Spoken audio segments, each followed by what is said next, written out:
Lingkunan orang teh make ragu-ragu, make jeung cangcaya, make jeung teu percaya, teu yakin. Sabab perjalanan hirup urang ti mimiti urang boga kasadaran nepi ka ayeuna loba dihalangan ku perkara-perkara, loba dirobah ku perkara-perkara anu ngaganggu kana kayakinan.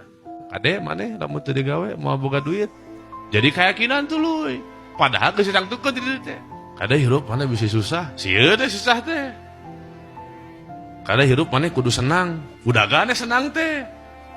Tak apa bahwa kabeh diatur ku Allah geus teu dituna, teu bisa milih, urang mah kari nuturukeun kana pamilihan pangeran.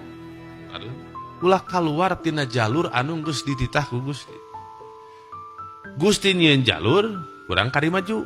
Urang mah sakadar kareta, urang sakadar mobil, sakadar motor nuturkeun jalanna. Goreng jeung henteu keun bae. Teu naon-naon, nu penting mah urang maju. Ulah ngajol. Enggak saya bilang kan real.